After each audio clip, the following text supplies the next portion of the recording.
Matthieu, chapitre 16. Les pharisiens et les sadducéens abordèrent Jésus et, pour le mettre à l'épreuve, lui demandèrent de leur faire voir un signe venant du ciel.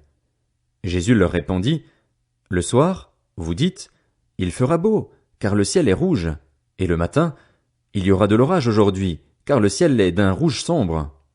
Hypocrite, vous savez discerner l'aspect du ciel et vous ne pouvez pas discerner les signes des temps.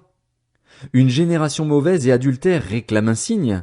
Il ne lui sera pas donné d'autre signe que celui de Jonas, le prophète. » Puis il les quitta et s'en alla.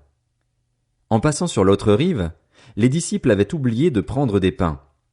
Jésus leur dit, « Attention, méfiez-vous du levain des pharisiens et des sadducéens. » Les disciples raisonnaient en eux-mêmes et disaient, « C'est parce que nous n'avons pas pris de pain. » Jésus, le sachant, leur dit, « Hommes de peu de foi, pourquoi raisonnez-vous en vous-même sur le fait que vous n'avez pas pris de pain?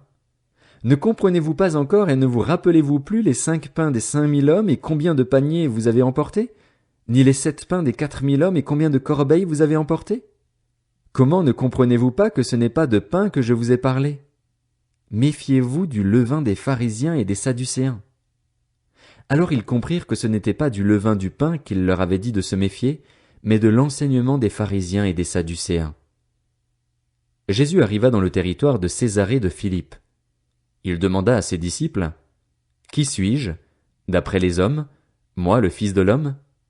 Ils répondirent, « Les uns disent que tu es Jean-Baptiste, les autres, Élie, les autres, Jérémie ou l'un des prophètes. » « Et d'après vous, qui suis-je ?»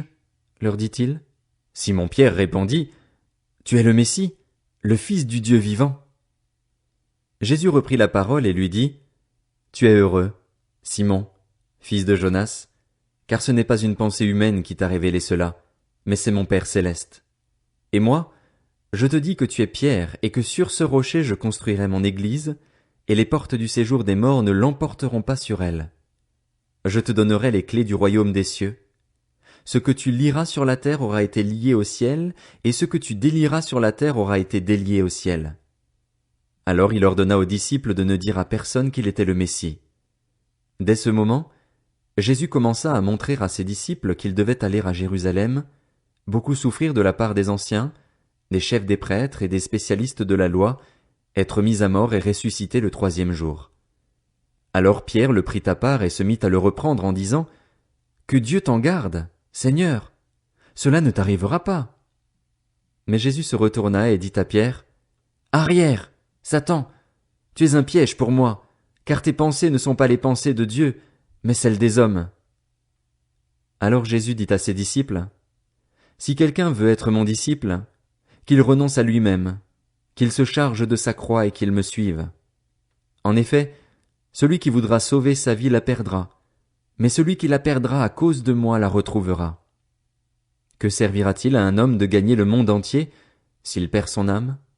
Ou que pourra donner un homme en échange de son âme?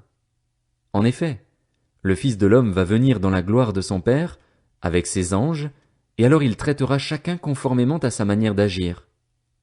Je vous le dis en vérité, quelques-uns de ceux qui sont ici ne mourront pas avant d'avoir vu le Fils de l'homme venir dans son règne.